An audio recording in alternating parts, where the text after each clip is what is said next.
So welcome to the Cambridge Festival and the Cambridge Climate Lecture Series. This is the first of the newly formed Cambridge Climate Lecture Series because we had a COVID hiatus. It was in this room on the 12th of March 2020 that the university closed its doors. We were the last lecture of pre-COVID days. And we had Martin Rees, Parsitas Gupta, Emily Chakra, and Brian Worthington, chaired by Oliver Mawson. And I think that was Oliver's last public engagement, certainly pre-COVID. I don't know if starting this bit now. It's fantastic. It's fantastic that Oliver is here to host our event tonight. Oliver is a senior editor of The Economist and has, right from the very beginning, hosted our Cambridge Climate Lecture Series events for the Cambridge Festival. The Cambridge Climate Lecture Series was set up in memory of David Mackay. David Mackay died before his 50th birthday, and he was the author of a fantastic book, Sustainable Energy Without the Hot Air. He was a Regis Professor of Engineering here in Cambridge. He was the he headed up the government's climate. I've got a lot to talk now, but it doesn't exist anymore. But he was the government's advisor on climate for many years, and he was the no-nonsense voice for climate and energy in Cambridge. And we're trying to carry on in his shadow. So without further ado, Oliver, can I hand over to you to introduce this evening? As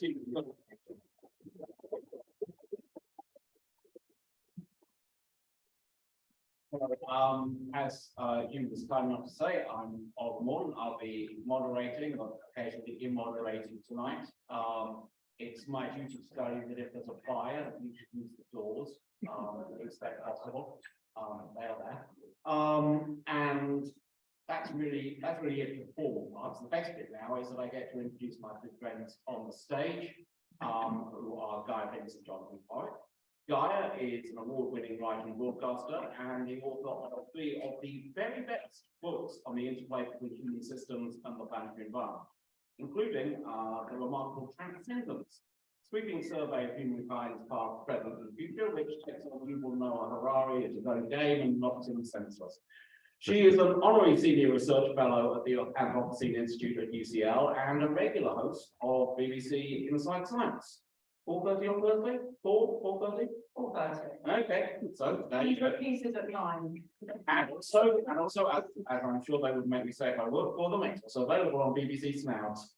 Her most recent book, Nomad Century, explores global migration and planetary restoration in a radical call to arms. That's Gaia. Next to her is Jonathon. Jonathon Porritt has been involved in environmental issues since the early 1970s. He was one of the early leaders of the Ecology Party, which went on to become the Green Party. He was a director of Friends of the Earth in the 1980s and 1990s, and in 1996, I think, he set up an NGO called Forum for the Future, which he sort of described as his vectors of operations. But those operations pan out across a wide landscape.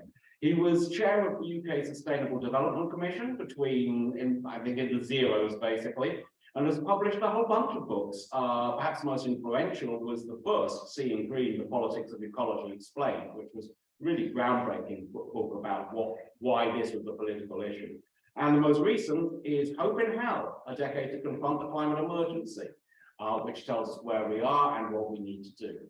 So these are our two speakers. They're both going to speak for a little bit, just uninterrupted, and then I will start asking them questions, and then you will start asking them questions, and it will all be wrapped up by about 8:30.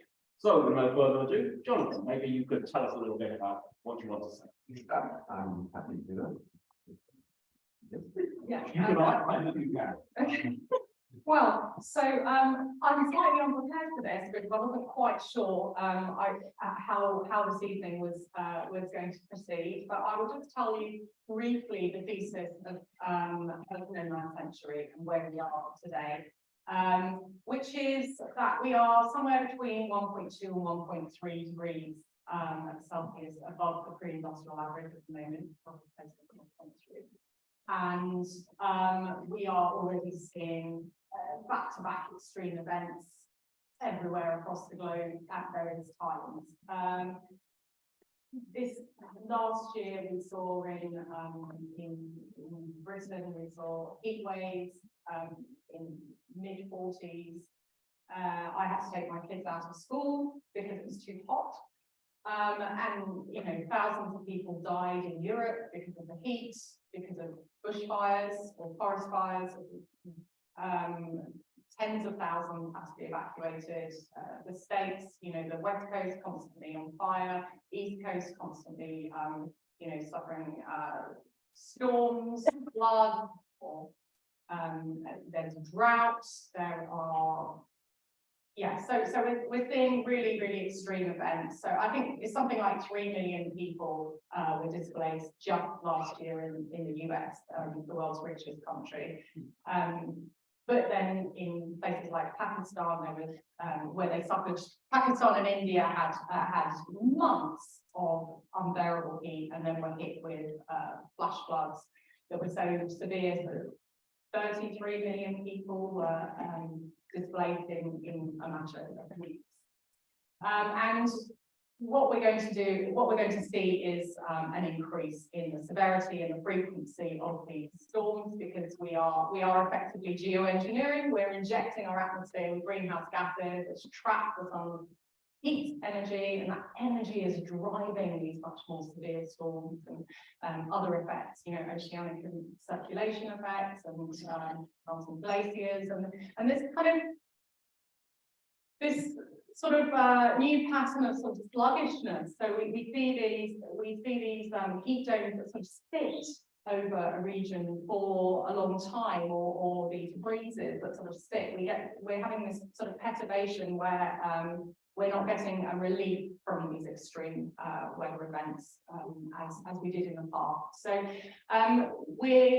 you know, the temperature is going up because we're continuing to put greenhouse gases into the atmosphere. We're going to see 1.5, well, probably this year, but that's an aberration because of the Toba eruption, which injected a lot of water vapor into the atmosphere, which is another greenhouse gas. But more permanently, we're going to see 1.5 degrees above the pre-industrial average exceeded probably within the next 6 to 7 years, and then the temperature will continue to go up and up. And if you look at the climate models for what we expect to see as a consequence of that, is really this sort of tropical band of severe effects that affect human livability. You know, we're a mammal. We need to maintain the body temperature. You know, we're going to see what I call the 4 horsemen of the Anthropocene. So the things that drive people to move, and we're going to see. So currently we have sort of 1% of the world's land surface is planted unlivable due to just extreme heat alone. And by 2070, we could see 20% of the land surface as unlivable, and that band, which extends down to Australia and up to southern Europe, is home to a third of the world's population. It's the most populated area along the coastlines and river deltas where many of our major cities are located. And currently we have a population of around 8 billion. And the population is going to rise to between 9 and 10 billion. So we're talking perhaps 3 billion people living in places where they will face unlivable conditions for at least part of the year. And you know, I've spent most of my career trying to writing about the need to mitigate climate change, to reduce our emissions so that we don't face some sort of future climate change. Well, you know, we know now, we've all experienced climate change, even here.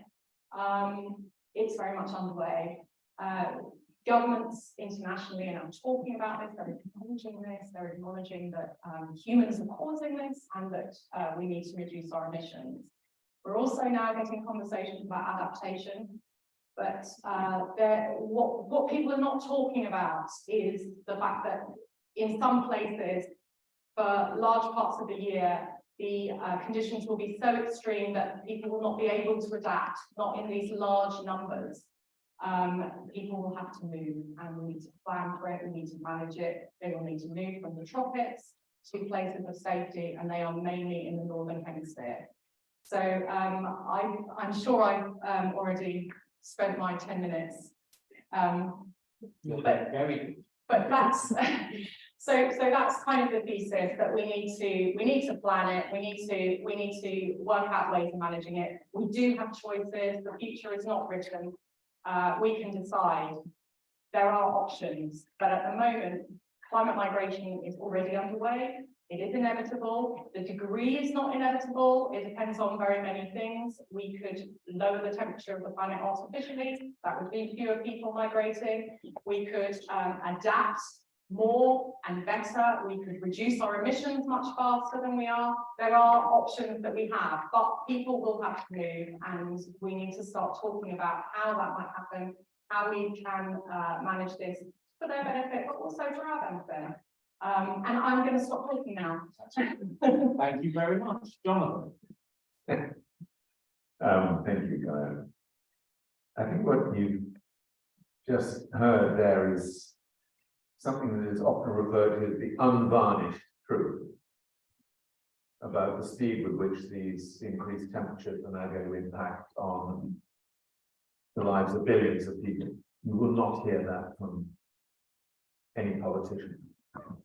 You won't hear it from most media commentators, who are frankly in the pay of very powerful political interests, who don't want those unvarnished truths to be shared. And the reality is that the vast majority of human beings on this planet today have not a single clue as to the speed with which their lives are going to be completely devastated by this acceleration in climate change, in frequency and severity of climate impacts, as Gaia said. Not a clue. You know, it's kind of really serious situation. And young people know it's a particularly serious situation because, after all, they're the ones whose lives will be most affected by this, because it will just go on getting worse through their lives. So that's the unvarnished truth. And when you confront people with that, you're often accused of being a doom and gloom merchant, a catastrophist, the favorite word that is rolled out quite often. Someone who's very poorly equipped to do good communications. Because there's a kind of prevailing thought out there that if you confront people with the unvarnished truth, their brains will go into meltdown. And they will say, oh my God, okay, it's that bad. I don't think I can cope. The gap between what I can do as an individual and what you're telling me at a geopolitical and scaled macroeconomic scale is so big. I can't cope with it. And we have now a massive amount of psychological disruption going on in countries all around the world, not just the eco-angst and the anxiety that is felt by very large numbers of people, not just young people, but very large numbers of people. But also this kind of self-imposed form of denial, which is, I don't want to hear this. I don't want to hear this, because it's so bad. I don't know what I'm going to do with that information. And the amazing thing is that has become part of this very successful campaign by a lot of very powerful people in our world to ensure that people don't actually know what the truth of our planetary condition is today. So guys mapped it out. You may recall, by the way, just popped it out there, that we might well hit 1.5 degrees centigrade by possibly the end of this year, beginning of next year. Certainly we'll get a spike, which will probably take us over 1.5. Remember, 2 years ago, conference of parties in Glasgow, what was it all about? Keep 1.5 alive. And there was an assumption that maybe if we did a good enough job, then we could put off the terrible day when we crashed through the 1.5 degrees centigrade average temperature increase barrier. Coming your way in 5-6 years' time. Utterly staggering. So that's all pretty gloomy. In fact, you can't avoid that. And the only thing that we'll be talking about tonight is this. The future is going to be really seriously disrupted and really seriously awful for very large numbers of people. That is already baked in. I agree with that, it's not destiny, but that's baked in as a consequence of the dereliction of our politicians and business leaders for the last 30 to 50 years. There's no avoiding that. Literally no avoiding. So the only choice we're looking at now is it going to go on getting worse beyond that? So not only that level of disruption, which is pretty grisly, but a level of disruption that actually gets extremely difficult to imagine. And that's where you have to double down on this story about what we need to do right now. And there's some good news, amazing. We actually have it in our power to decarbonize the electricity generation systems of every single country in the world today by 2030. We won't do it because, of course, the fossil fuel industries have most of the sterling politicians, world leaders in their pockets. They pay large amounts of money to corrupt those politicians and to defend the interests of the fossil fuel industry. But technically, if we wanted 100% of the electricity the world needs, we could get there, let's say by 2030. Energy as a whole, slightly more complicated, but certainly if we push out to 2040, 2045, before 2050, we could decarbonize the entire energy system on which every other aspect of human life depends. There is another brilliant book out now. Gaia's book is amazing, by the way, not just because of the way she spells this out, but we'll come back to the migration story, I'm sure, in our Q&A. There's another amazing book out at the moment by a guy called Mark Jacobson. No miracles needed. He's a brilliant scientist who's been tracking for 30 years the degree to which policy making has been corrupted by people who should know better, by fossil fuel interests and so on. His book, No Miracles Needed, is so clear. We don't need anything else other than what we've already got. That's extraordinary to think about that. So in particular, solar, wind, water, storage, microgrids, the whole bit. Efficiency, the whole bit. But if politicians chose to press down on those now today, we could do a huge amount to stop this continuing path towards really horrendous conditions for so many billions of people. So how does that make any of us feel? It makes me feel angry now, as Oliver said. Yes, I got involved in this in 1972. Still there, still angry, still fired up by the need to bring it to people's attention, but this isn't accidental. It happens because we give power to a lot of people who don't deserve power. And if we want to make the difference that I imagine everybody in this lecture theatre tonight wants to make, then we have to do that bit of it very differently. And if you think you can detach the climate story from the politics of what is going on in the world today, you are sufficiently deluded to leave the lecture theatre now. This is all about the politics and all about what we need to do to bring more of that control back to people who can see now what is going to happen unless we begin to act very differently. That's near off at 10 minutes, right? Thank you very much, and thank you both for laying out your theses so well. Can people hear me? Okay, if anyone can not hear me, start waving. If anyone can not hear me, start waving or something. I can't be bothered to stand up at a microphone. We only have 2 microphones and speakers. So I'm assuming that this comes over whatever sort of lovely internet-y access we're offering to people outside. So thanks very much for that.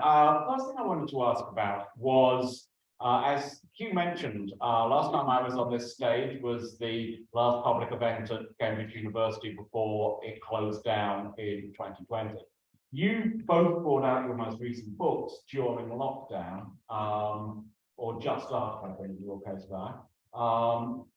How did COVID and the world's response to COVID change your thinking about the climate emergency? Well, on the one hand, actually, I was encouraged. Governments sort of got the hang of governing again, which most governments have forgotten how to do for a very long time, because basically they thought the market would sort it. Don't forget, we're all the victims of 40 years of unfettered neoliberal capitalism. And once you hand over so much power to markets, you suddenly find that markets can't do anything to prevent the world's worst public health disaster for a very long time, since the Spanish flu, in fact, more than 100 years ago. As a government, put a finger at it. And you do everything. You mobilize the entire power of the state to ensure that you get on top of it as fast as you can. You mobilize the power of technology, because don't forget what happened to bring the vaccine forward. In that period of time is one of the most extraordinary scientific stories in our modern age. And you burn the rules that have dominated your political life up until that point. So governments printed money. Billions and billions and billions of dollars. Because without that, they wouldn't have been able to keep their economies standing. Remember furlough? Oh, well, that's what governments did. That's what the state can do. So I'm very encouraged by that bit of it. I'm slightly nervous about the extent to which many of those lessons have already been parked. And I'll just say one other thing very quickly. One of the most depressing consequences of COVID-19 was the degree to which it pretty much put a halt to climate activism as we've seen it at the end of 2019. And it's maybe difficult to remember what that felt like at the end of 2019. It was pretty bloody amazing, frankly. Not just because of XR, but because of young people's climate activism of one kind or another, strikes and Fridays and so on. And we've seen this have more impact on our politicians in this and many other countries than pretty much any other form of climate activism. And come 2020, bang, COVID. For young people, COVID has been more depressing than most of you will be able to imagine. It crushed the climate, the young people's climate activism. You can't do that stuff online. And it hasn't come back again yet. It will, as sure as you like, it will, because young people are likely to get even more angry in the future than they were in 2019. Just quickly following up on that, in your book, you talk about the conditions under which COVID could lead us to do better on the climate emergency. And you say that this will happen as long as we use this unprecedented shock to rethink our basic values and the ultimate purpose of human beings. Do you think that's happened? It's wonderful to be reminded how pretentious one can be in the writing of the book. Yeah, well, okay, it's probably true. Now, has it happened then? Not even remotely. Do you see any hope for that? With this bunch of governments around the world, not a hope in that. Okay, Gaia. How was your lockdown? Yeah, well, yeah, so I mean, I agree with what Jonathan said. It was, you know, it was great to see, government doing what government should be doing, which is, you know, governing for the people and sort of taking care of the people. And I mean, you know, I say that heavily caveated, obviously, because, it was, you know, history, recent history. But also there was so much, community spirit, even though communities couldn't come together physically quite often. And I think throughout the history of humans, something that has remained true is that we do not achieve anything without cooperating. We are super cooperative. That's how we succeed, right? And the challenges that we face now, these huge global crises, can only be faced together, acting cooperatively. And we've seen this sort of steady over the last few decades, the steady erosion of that community space, like, and literally the physical space, the public spaces that we have to congregate and to bring whatever it is, activism, but also sort of, you know, just constructive solution solving. And we saw a lot of that coming together during the pandemic. You know, people were helping families with poorer children, were getting food supplies donated. People came together to do rotas to make sure that elderly people had food and medications brought to them. And so all sorts of, you know, really beautiful actions by society and by people. I would also say, not to be too much of a downer, but we also saw the huge global inequalities and state inequalities that we see with climate change and with all of these things. You know, climate change is a threat multiplier. If the people that are the poorest, that are facing also conflict, or then marginalised communities, they are the ones that also receive the biggest impacts of climate change. And, you know, whether they're because they're living in a poor country in the global south, or because they are poor Black people living in basement apartments in New York when a storm comes in and floods it and kills those people. So we see that global inequality, but we also see the fact that we only solved the problem. I mean, the pandemic's still ongoing, but we only solved the problem of vaccination, of food supplies and everything through global cooperation. You know, the teams that put that shot in your arm that meant that you didn't die from this virus, and it was done in such a remarkably short period of time, you know, mere months. I did not predict that. I really thought it would take years for a vaccine to be tested and trialed and get to the stage where we were actually receiving it in our arms.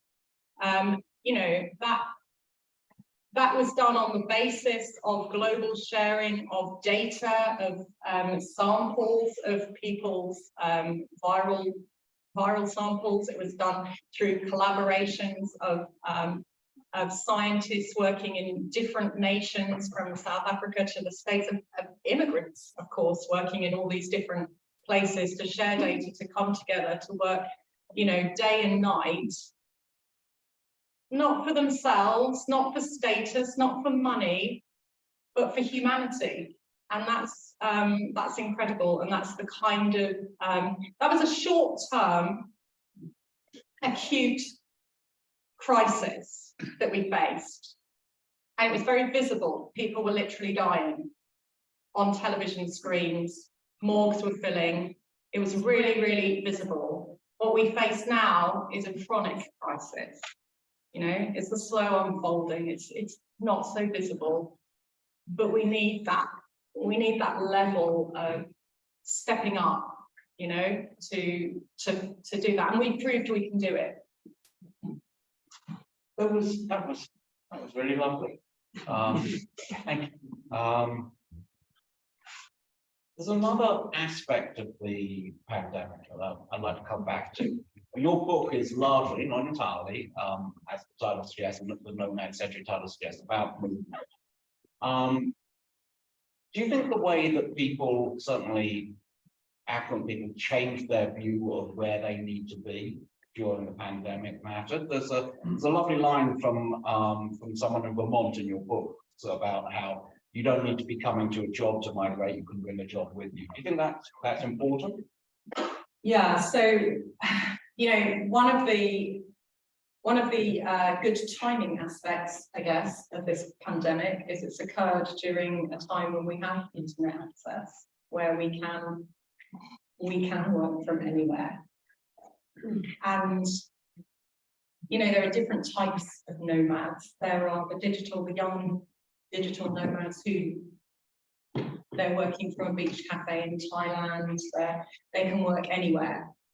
But that is to a certain extent true of many of us now. We can work, you know, we can work from home, although not when you've got 2 kids that are out of school because the schools are on strike. But theoretically, so yes, we can do that, and that is something. You know, that is something that Labour has changed a lot over the past decades, and it will become increasingly easy to work remotely on so many different types of jobs. Of course, there are many jobs for which that is impossible. Care work, nurses, the types of people that were, of course, the most exposed to the virus, are also the types of people who are most exposed to climate change. I mean, if you look at somewhere like Dubai, that is effectively unlivable, but it's been adapted so that a small, very wealthy population can live in a hermetically sealed, climate-controlled shopping mall, essentially, with everything brought into them: food, water, energy, etc. And they can work in there, they can, you know, remotely.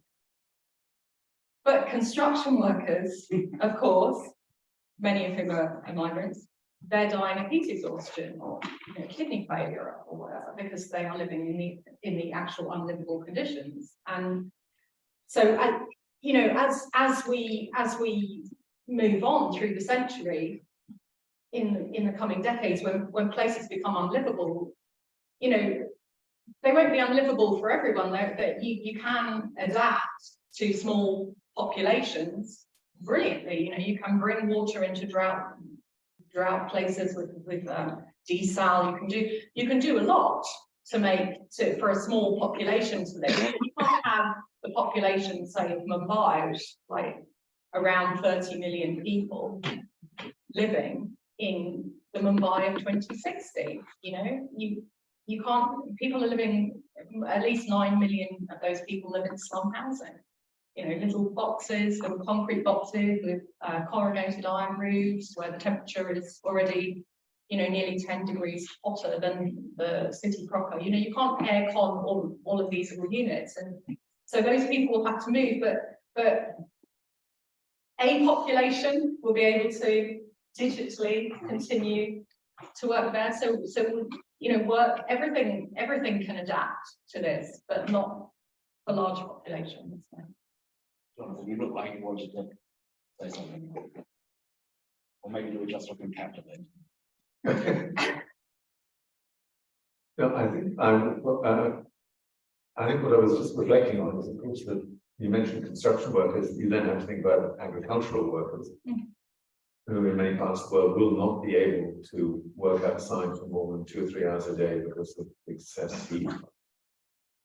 And that will have a huge effect on global agricultural patterns. And it's really important, in my opinion, not to get seduced by the idea that a technology will allow the majority of human beings to live flexibly, digitally connected in all sorts of ways which would never have happened before. That, as you said, Mumbai is just one of many cities which will not have opportunities to use technology like that to free themselves from completely unbearable climatic conditions.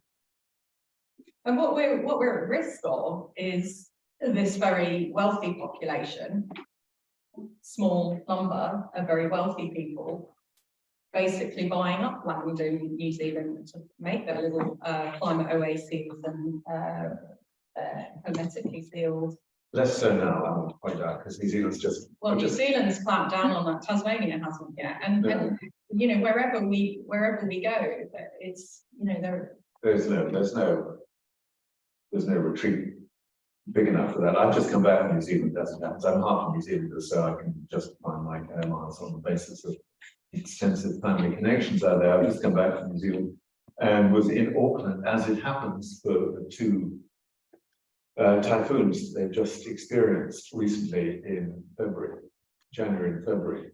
And I'm not even joking about this. These were both described as 1 in 100-year events. And they had 2 of them in 3 weeks. So that's great. It means nothing else is going to happen until 2300. You know, Are you all right? Because I mean, I saw the pictures. It was pretty It was staggering. horrific. It was pretty staggering. Rivers running through the Yeah. city. Remarkable. I want to come back to the question of nations and borders. Very telling quotation from the Prime Minister of Austria a couple of years ago, Sebastian Kurz, just after the Green Party and the Centre-Right People's Party formed a coalition. He said, "It is possible to protect the climate and the borders."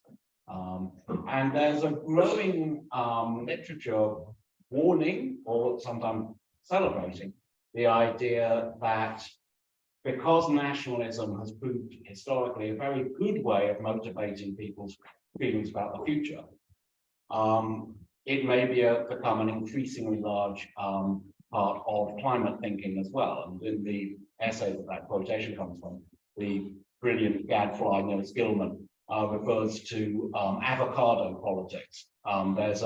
You're probably, many of you aware that there's a nasty little term used by some on the right to describe Greens as watermelon politics, because it's green on the outside but red on the inside. Nils warns us about avocado politics, which are green on the outside but brown, as in brown shirts, on the inside. Does that, you are, I think, Gaia and I have known each other for a long time, you are a really staunch internationalist. How do you deal with the growing rise of nationalism as applies to both climate politics and migration politics?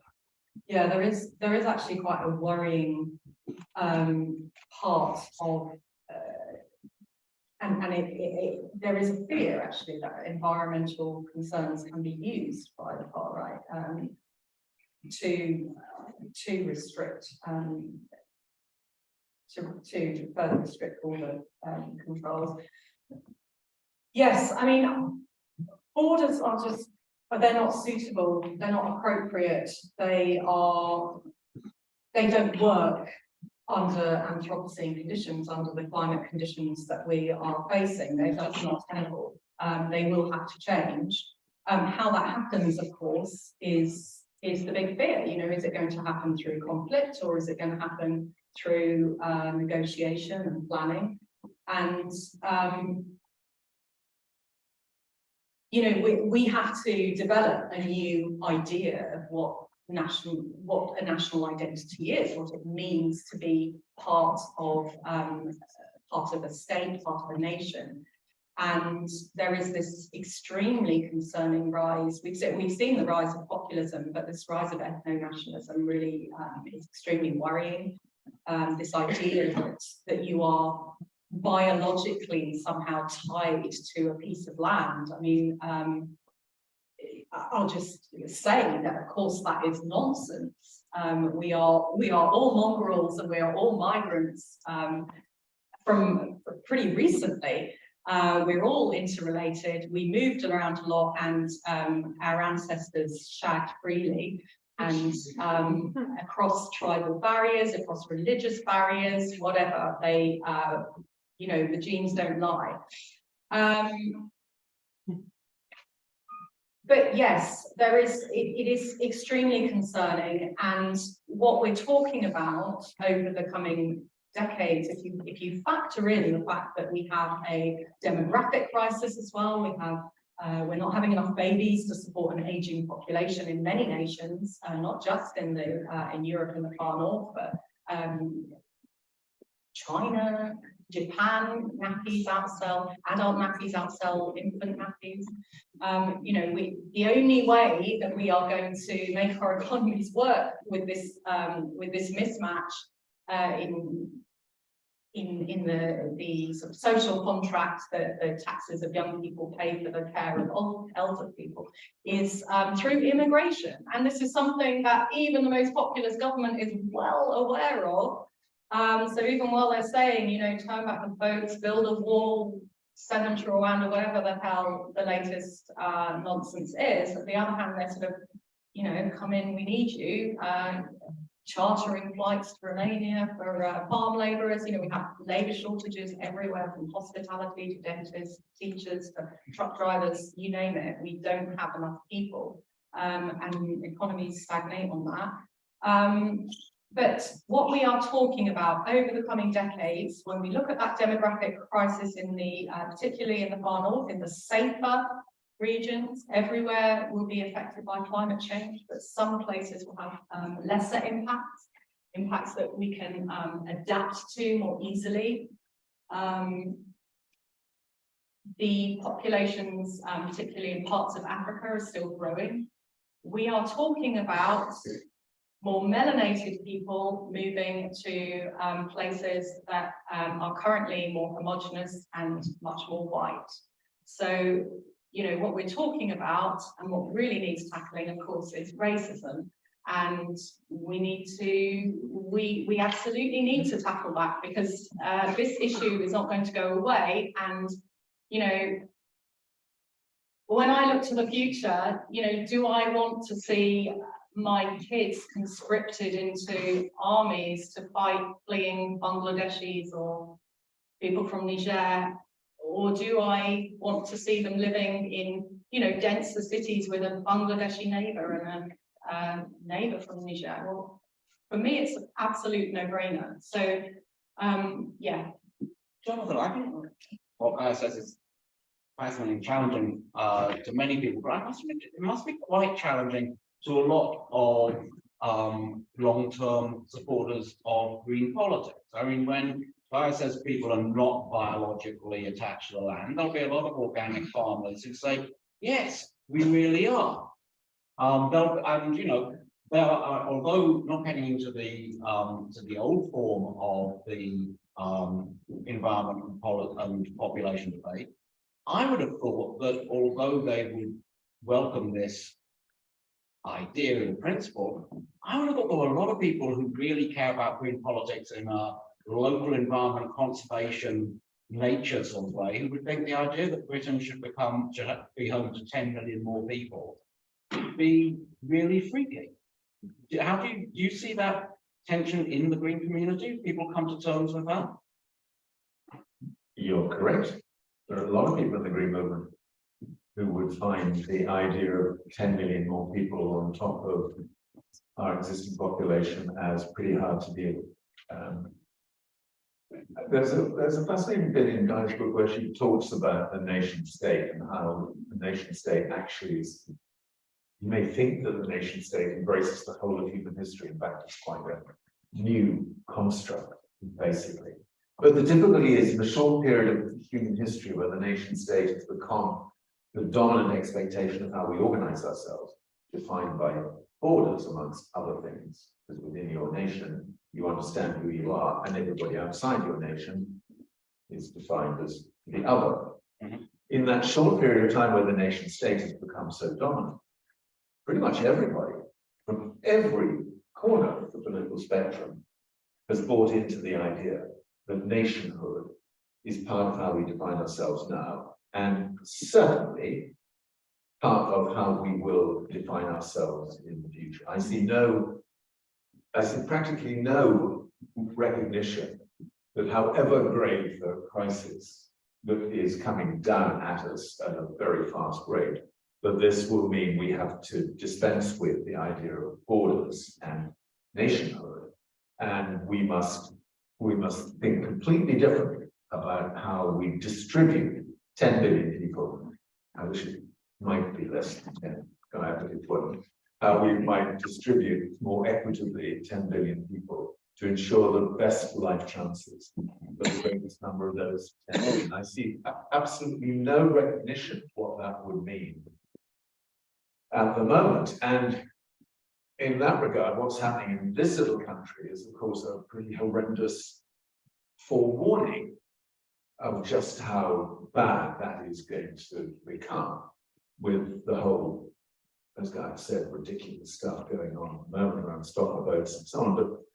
But note the main accusation against Labour and the Lib Dems and the Greens, which is open borders.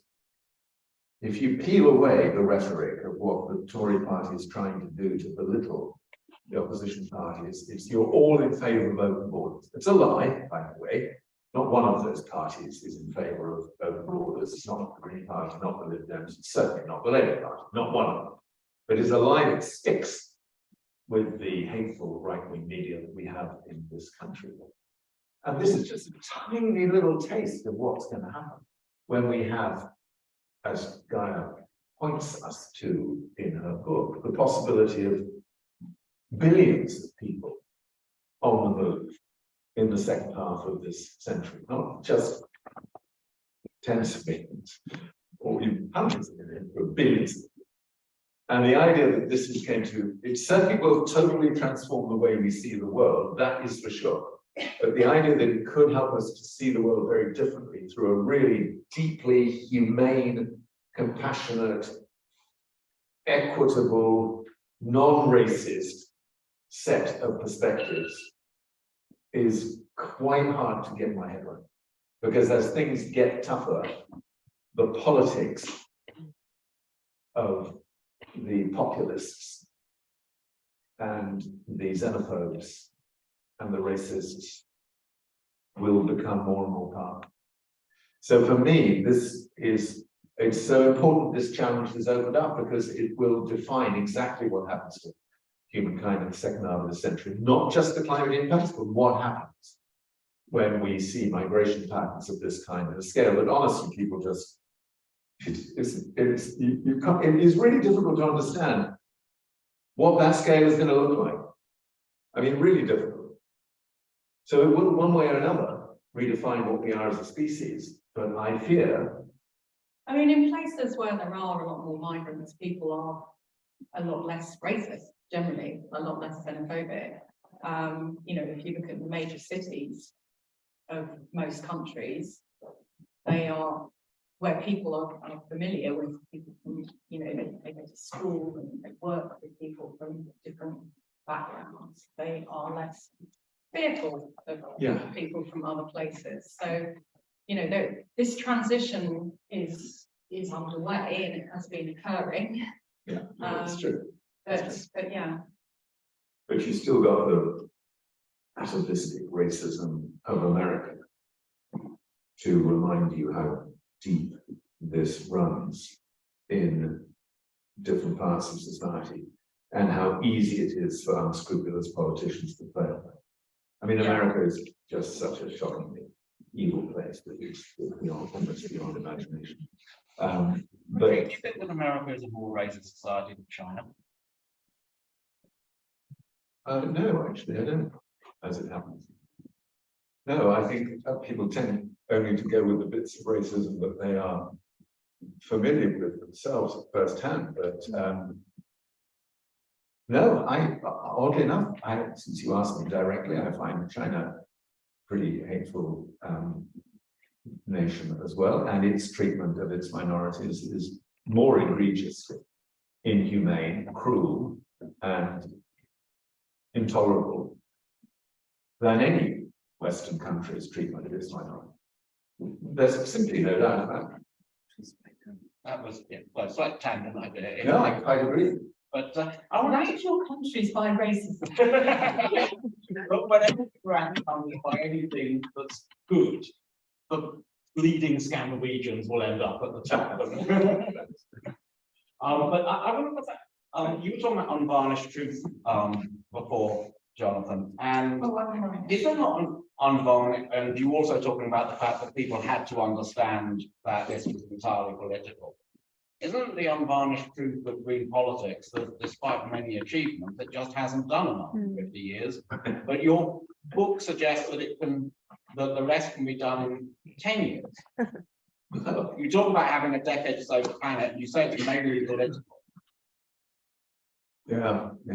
Thanks, Oliver. So I didn't want Gaia to think that she was a downer, so I thought I'd take that on myself. Yeah.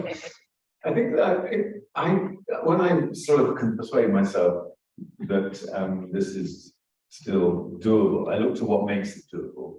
And 50 years ago, it was simply undoable to think about a world which could live sustainably on this planet, because we didn't have the technology. I am not a big technology person, but trust me, if we didn't have this technology revolution unfolding in our lives right now, you couldn't begin to talk about a sustainable future for humankind. It would be a completely self-indulgent conversation. So the fact now that we could use renewables and storage and all the rest of it to power the whole of human society is a revolution that I could not have dreamt of back in the 1970s. Nobody could have. In fact, most people couldn't even think of it 5 years ago. I don't want to in any way impugn the reputation of the wonderful David Mackay, but I do want to remind you all that even experts as great as he are sometimes totally blindsided by their inability to see what happens when technology really moves. So even 7 years ago, just before he died, David Mackay described the idea that any advanced industrial nation would be able to source the energy that it needs from renewables as, quote, an appalling delusion. An appalling delusion. Here in the UK, we're up to 50%, we'll go to 60% by the end of this year. Most industrial nations could go to 67% within a very short period of time. How does a guy like David Mackay get to be so blind? Well, I'll tell you, because very often they're not as objective in their judgments as you might like to think they are.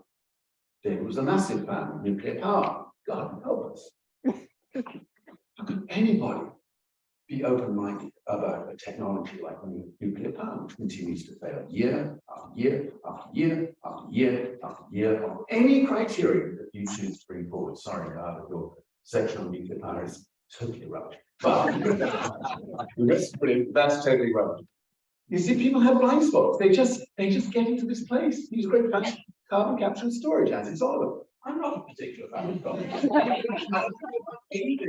Well, you're quite sympathetic to the idea. No, I'm not. I think it's been an extraordinary. I really don't think that's true. I think I take it back. I take it back. I thought you were quite open to geoengineering, a suite of geoengineering. Yes, absolutely. That's not carbon capture and storage has been a way for the fossil fuel industry to do. Excellent, and we're precisely on the same page on Yes. that. Okay, so people, and I'm glad to have my blind spots. Everybody's got blind spots, for God's sake. But sometimes these blind spots keep decision makers blind to what would make for a better future for the whole of humankind.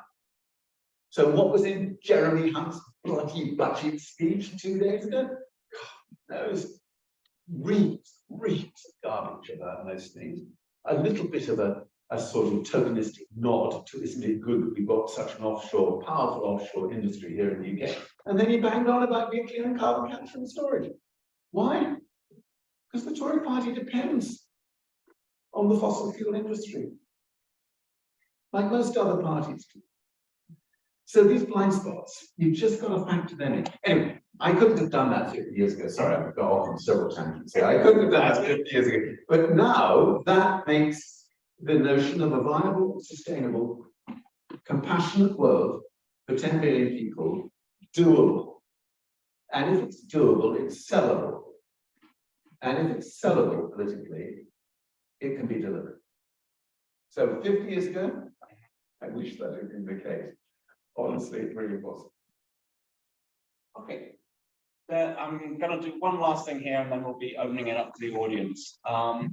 There's a chapter in which we just touched on to some extent. There's a chapter in Jonathan's book called "We Have to Talk About Geoengineering," which makes you think that we need to talk about Ken. There's a chapter in your book called Restoration, which deals with some of the same topics, and I suppose that depends on whether the feelings depend on whether you think that whether when you hear restoration you think tragedy or comedy. But taking Jonathan's challenge, we have to talk about geoengineering. You do talk about geoengineering. Why? And when some people would wish that you didn't. Why do you talk about geoengineering? Well, so Jonathan said at the beginning that you know, about the unvarnished truth, and I think one of the big problems that we face at the moment is that our leaders are not they are not telling us the about, they are not, partly some of them because they're too stupid, but some of them because they are for other reasons, are not telling us, you know, really. I think that's unfair to stupid people. Stupid people aren't necessarily liars.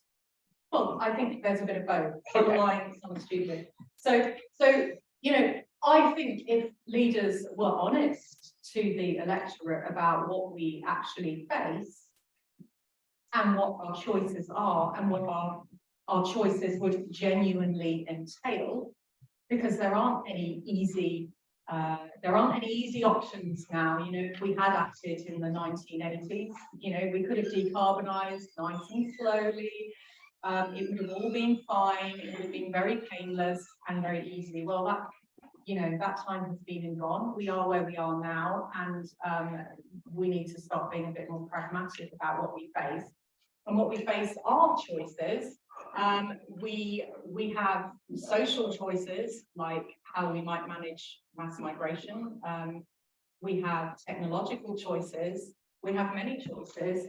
Each of them comes with a lot of, you know, none of them are easy. Everything involves global negotiations. It involves, you know, long wrangling domestically, regionally, and so on. None of them are easy. But unless we have these choices properly laid out, we can't make democratic decisions. And I think it's very likely, myself, that given what we are likely to experience in terms of extreme conditions and the consequences for people, everything from enormous economic losses, losses of life, losses of huge swathes of agricultural land, food price hikes, all of these things, that we will deploy geoengineering technologies to bring the Earth's temperature down. At some point, I don't think we've explained what we're talking about with geoengineering, because there's a little bit of confusion earlier. But so what I'm talking about is cooling the Earth. So at the moment we're injecting the atmosphere with greenhouse gases, which is heating the Earth, but we could inject the stratosphere with reflective particles. Most likely contender would be sulfates, to reflect back the sun's energy, and that would have the effect of cooling the Earth. The mechanism is pretty well understood. We currently inject the lower atmosphere with large amounts of sulfates all the time through industrial pollution, shipping lanes, and so on, which has the effect of cooling parts of the. In fact, one of the reasons that places like China are experiencing much hotter temperatures and droughts is because they've started cleaning up their heavy industry, and that has meant that the heat of global warming is unmasked. But that's terrible to health. The sulfates are really bad for health. It's filthy, it's disgusting, and it's great that we are cleaning up heavy industry. So injecting small amounts in the stratosphere and very high in the atmosphere, the amounts of sulfates would be smaller, and it wouldn't be hazardous to health. But of course, you know, it would require.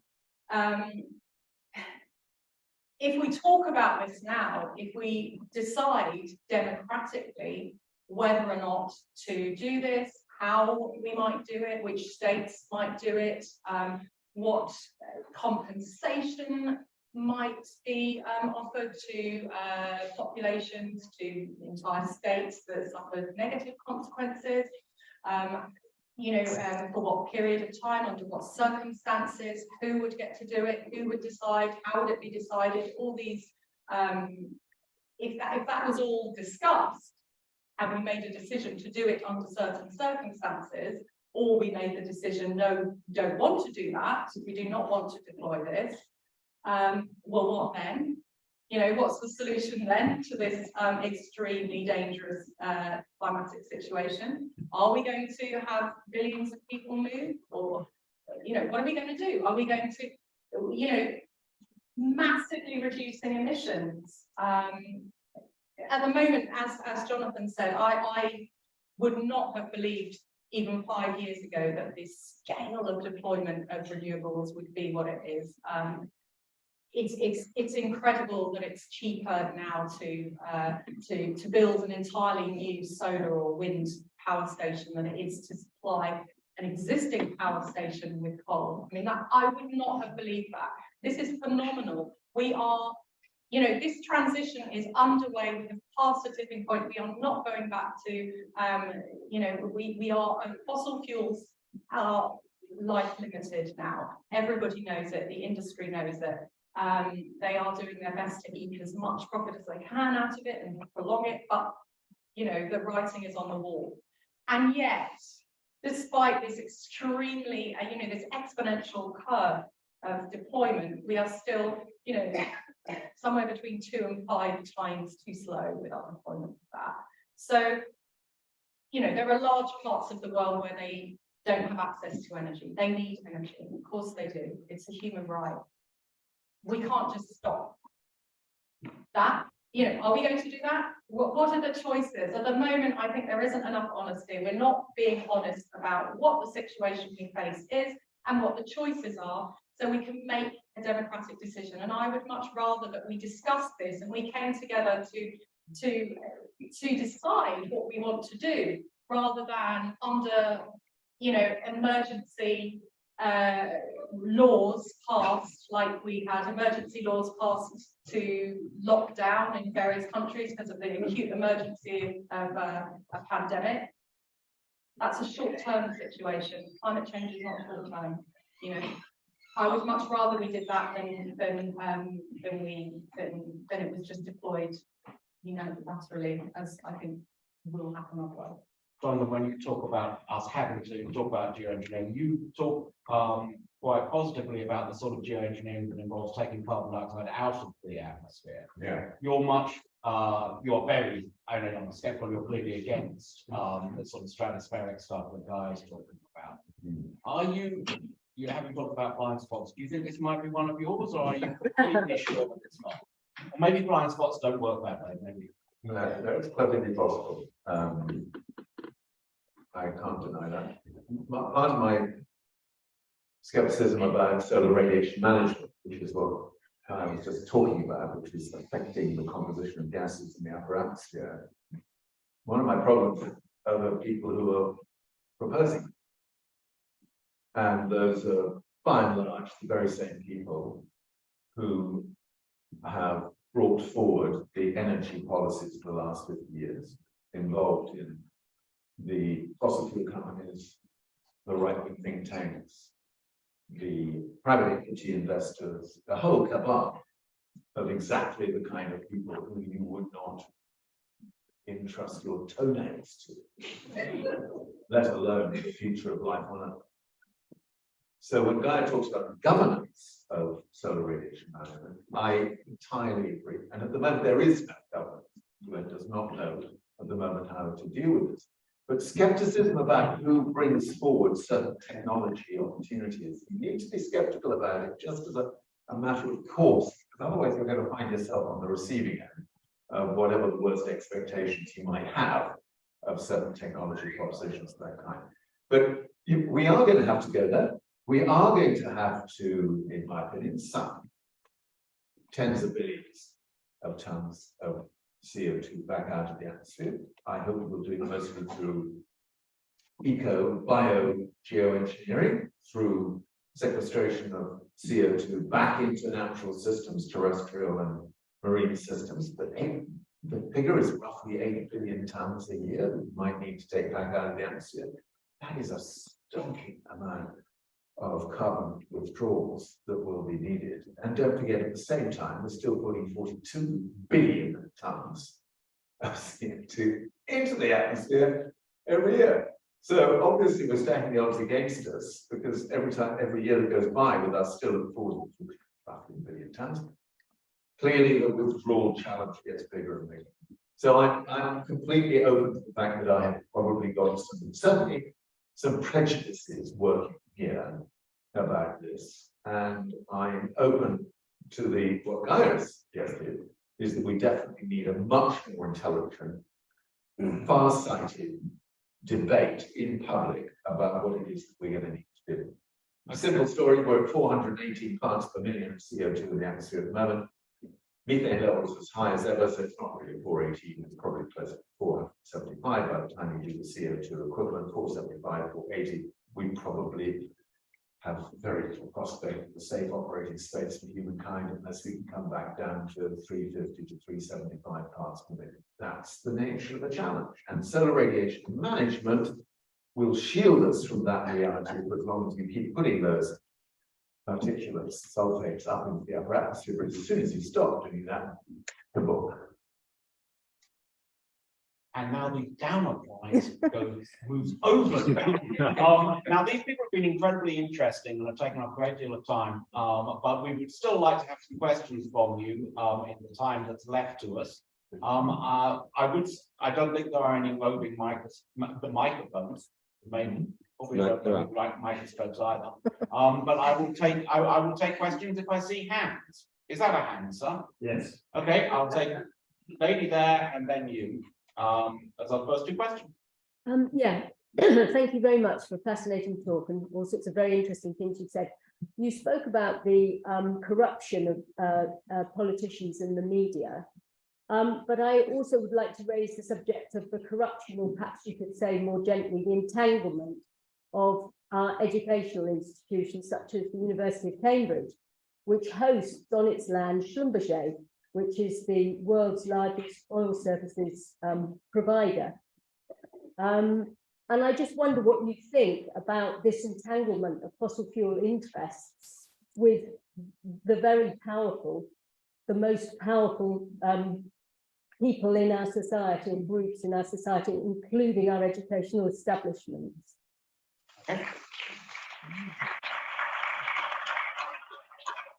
And you, sir. Yes. I'm going to try and cheer people up. So I went to a lecture last week by a guy called Dr. Rupert Way, who's from Oxford. We're allowed to mention Oxford here. And he has some interesting studies about the price trend, the cost trend for kilowatt-hour generation of particularly solar and wind, but what he calls P2X, which includes hydrogen and methanol, other synthetic fuels. And he thinks that the IPCC is being a bit pessimistic about how cheap those will get in the next 2 decades. But it relies on a lot of investment. Of course, one of the big challenges is getting CapEx, which is coping in fossil fuels, into green. So I want to ask both Gaia and Jonathan how they feel, if this is true, how we feel we could sell this. Because as John was saying, if it's doable, that's sellable, right? So how do we go about persuading people that it's possible? One of the big things Dr. Way said was it could be cheaper. So that should be a good selling point. If I Dr. Way, do you know, is he one of the authors on the paper with Floyd Farmer that came out last year? That's what I was thinking. Yes, there's a paper which I'm sure that you know about. Some of your audience may not, saying that when it comes to the price per kilowatt-hour, renewables, we ain't seen nothing yet, but there are still a number of doublings to go. So, Gaia, should Cambridge kick Schlumberger off their site over there somewhere in the west? I think they should. Okay. How would that be more? Actually, no, that's fine. We've got more questions. Jonathan, I'm going to take your answer to that as read, actually. What about this thing that rather that salesmanship is going to be the key here? We just need to convince people that it really will be cheaper this way. Yeah, no, absolutely. I mean, that is the heart of how you sell things to people today. Not only has it got to be convincing, but it's got a price tag that makes our lives look easier. And it is the horror story of how our energy pricing system works in the UK today is just so completely staggering. So the combination of that, plus don't forget the efficiency story, retrofitting housing, will make a massive difference to the bills that people pay. Massive difference. And that will probably persuade them that this green stuff makes good sense after all. I never gave it much time before, but this looks good to me. So I'm completely on that side of the equation. I don't think we've seen anything yet either in terms of what will happen around levelized cost of energy type comparisons, which will be. Worry about what people, I mean, I tend to agree that the way that you will get, that you will force the energy transitions by making energy, renewable energy incredibly cheap. Once renewable energy is incredibly cheap, do you worry at all from other environmental points of view about what people will do when they have access to huge amounts of energy and don't need to scrimp and save when they? Honestly, Oliver, we're doing so well up until that. Then you have to introduce the bloody achievements paradox, which is those savings that people make. What do they do with them? They go and say, "Whoa, hey, this is fantastic! I've got £500 in my pocket that I didn't have last year." I think that holiday in Mallorca looks really spankingly good. Let's jump on into his flight. Yeah. I was actually thinking more. So, yeah, no, sorry. No. Well, I was gonna say, yes, renewable energy, because it's basically you pay for the infrastructure, you don't need to refuel it, right? So when you build new power stations, obviously you need to keep providing fuel for them. And there are other advantages to renewable as well, with you know, community distribution, and kind of, you know, so that then you get as ownership, which changes the cost parameters as well. So it has the potential, once that infrastructure has been built, to make it incredibly cheap and abundant. And then you start to see other positives that can come out of that. So, for example, it becomes much cheaper. A lot of more sustainable processes are very energy intensive, like, for example, properly recycling plastics. You know, you could turn plastics, any type of plastic, doesn't matter if it's brown or, you know, white or whatever, back into the constituent parts, into oil, and keep reusing them. You know, every time you lose a little bit, but you could do that through pyrolysis, but it's extremely energy intensive, so people don't do it. And that's true for a lot of processes. So you start seeing other benefits, and a lot of environmental destruction is because people don't have access to clean energy as well. You know, whether we're talking about fossil fuels or whether we're talking about which are environmentally destructive beyond, of course, their carbon emissions. You know, pollution of rainforests, rivers, wetlands, oceans, etc. So you lose that environmental destruction as well. And in terms of, yes, you use more. People will use more energy because energy is free, so you won't turn your light off when you leave the room. Ha Dad. But then you can build more, you can build more, you can build more. So yeah, you know, resources are not unlimited, but there is that kind of moral. Actually, I made a program about this that would be worth listening to. I'm not kind of plugging it. I just think it genuinely would be worth listening to, where I talk about, you know, what would, with some really clever people, about what would happen if we did get cheap and abundant energy. Cool. It's a great question. I'm not going to sort of like go into the question of how some people in the green movement will react to the phrase angry people and angry people. But I'm just going to take two more questions from this side. I'm going to take that gentleman in Chile and the lady behind him. Yes. There's no mic, you just have to shout.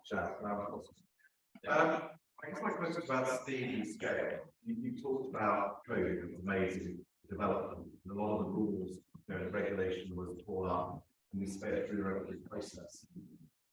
how do you do that across every sector of the economy? I know there's horror stories at the moment that offshore wind farms are taking 8 to 15 years to get permitted. How do we sort of create the decision-making nexus sector by sector, even when the technology is cheaper as it is, you roll it out at the speed and scale required. And for example, Mission Possible Partnership recently published a whole series of roadmaps across 7 industrial sectors. As one example, between now and 2030, we have 100 green steel plants operational. We've got one pilot now. It goes up dramatically between now and 2050. How do we accelerate that whole decision-making process and make it, so that we can roll out the infrastructure and the assets at the speed and scale required? While you're thinking about that, the second question. All right, thank you, Guy, for your very clear answer to the first question there about Schlumberger. I have a leaflet here with information how you can sign the open letter. So if you'd like one, or anyone else, you're very welcome. That's an aside. On the 21st to the 24th of April down in London, there's the big one, which is an XR-inspired action. But it's not a normal XR rebellion. It's all been agreed with the police. There's lots of other groups coming. No mass disruption. But on the Friday and Monday of those days, there's going to be people pickets outside lots of different government departments. And I am very torn about which department to go and pick outside. Whether I go to the levelling up the housing communities one because of the Whitehaven coal mine, whether I go to the transport department because they've just cut active travel budget by huge amounts of money, whether to, I can go on and on. So which department, if you were going down to London, would you be part of the people outside? Which would be your choice? It's been agreed by the police. It's not going to. We've got permission to be there, so you won't get arrested. Fabulous question. We'll answer the one about how you do for things like how you make things happen at scale first. Well, we need a step change in how we're talking about this and how we're thinking about this. And I think that's one of the biggest problems is people think that that the climate and the weather and the change is going to be incremental. It is not. And that therefore policy changes and our behavioural changes society. So, globally need to be incremental. They don't. We are talking about step changes and we need to reimagine what that takes. We need to have a vision of what we want and then take steps to get there. And I think that's been totally lacking. And in terms of the rollout of things like renewables, yes, the cost will come down because the market is leading that, but it needs absolute dedicated focus and investment from government to incentivize this and push it, because one of the things that will happen, of course, is as renewables get rolled out much more, the profit margins of these companies will become much less, right? Because you're only producing a little bit more output. So basically, that's where the state needs to step in, right? This needs to be a targeted approach by government to absolutely prioritise this rollout. It needs a huge effort, and the type of effort that we haven't seen. We just haven't seen that. We need that in everything, though. Everything has to change. We need to adapt everything to these new conditions. Our food system, our transport system, our infrastructure. How and where we live, the types of materials we use to build houses. Our buildings and our cities. We can't just incrementally change them. We need to actually have thought and a vision and design them for the conditions that we face. We've gone from, we talk nothing else than about the weather in this country, which is absolutely remarkable because the weather is the most boring in the world. It's literally just drizzle most of the time. But that is changing. We now have extreme heat, extreme drought, and flash floods, which erodes, we are getting a different climate. We are already moving into it, and that means changes to pavement surfaces, to roofing, to the types of plants we plant on our verges, you know, everything. And the scale of ambition and the scale of policy making does not marry this at all, and we need complete change to how planning is done, and of course to wind farms and solar and everything. I mean, it really is quite shocking to me, the way we are managing energy for actually all policy. We have the lowest caliber of leadership at the moment. It's really terrible. So to the other question, I will just say that you know, I don't know, start outside 10 Downing Street. I mean, really, you know, every single department needs a complete rehaul. John, what Guy was saying sounds to me like something you would largely agree with, but I want to, sounds very top down. And green politics have historically been quite decentralized. How do you do this sort of, how do you do this thing without basically giving power to the people at the centre, who, as you pointed out, are remarkably corrupt? Difficult, yeah, it's difficult. Treasury, by the way, all routes go back to the Treasury. So if you've got a couple of hours to spare and a bit of super glue, that's the thing you should be doing. It's not this theory of change about what's going to make people change faster, but it comes back to the Schomburger question. The reality is that, and the Green Movement is very reluctant to talk about this, because it's quite uncomfortable. The reality is that we absolutely know everything we need to know to be doing things at a very different scale and in a very different way. We absolutely know.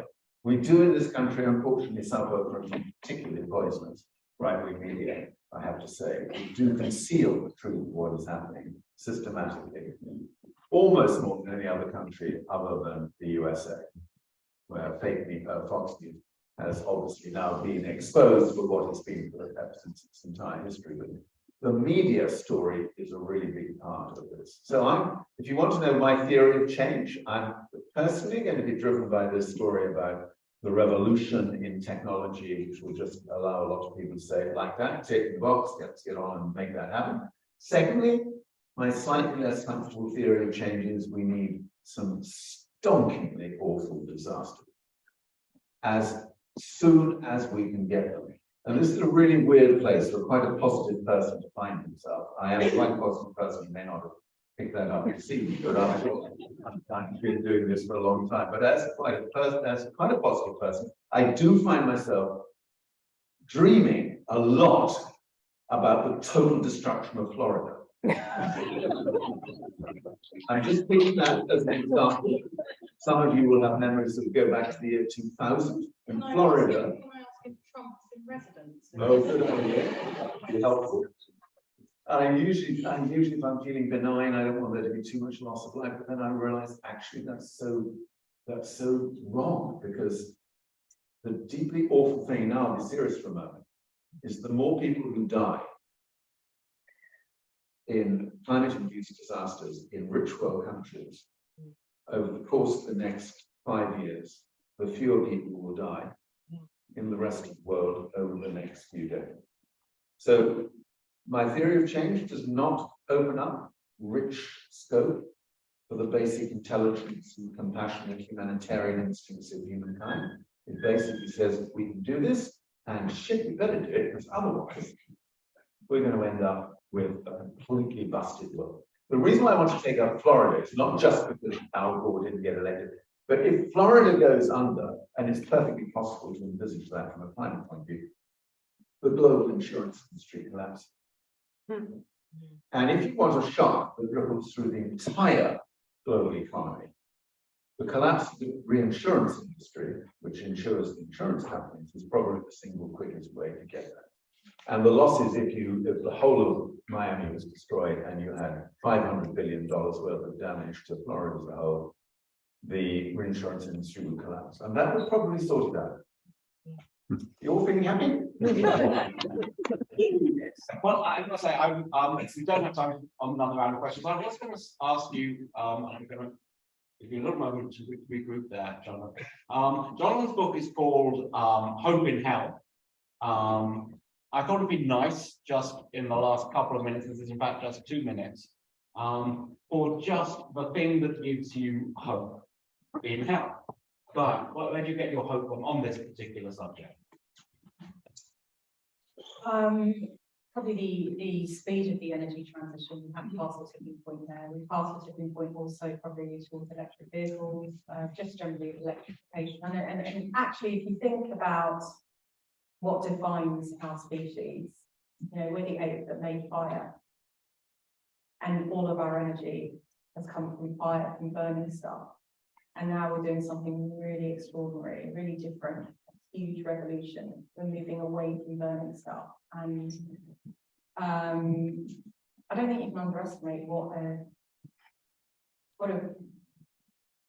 a huge thing that is and why it is so difficult. You know, it's not easy, it is difficult, and yet we're doing it.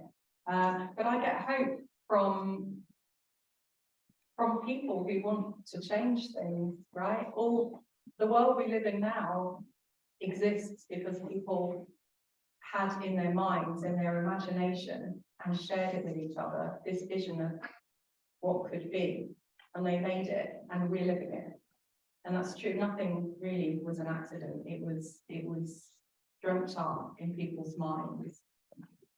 We can do that. We can dream up what we want. We can have our own vision. It's in our minds, and we can share it with each other, and we can do our best to make it happen.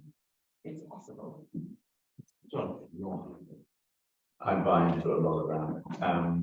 No system lasts forever. You've had 40 years of the worst kind of neoliberal capitalism that is stripped whole countries and populations bare. There's pretty much nothing left to exploit any longer. That system will assuredly collapse. So what gives me hope is the inevitable collapse of that cruel system. The technology story and the eventual but completely inevitable uprising of young people when they come to terms with what it is that their parents and grandparents' generations have done to trash their prospects on this planet. Okay. I'm sorry, that really wasn't meant to be a last line. I think that is a very strong ending, and it is also the ending that we have.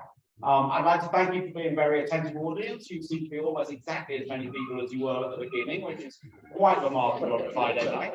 And of course, I would like to thank our two wonderful debaters and panelists and discussants and the show. Thank you, Jonathan. Thank you, guys.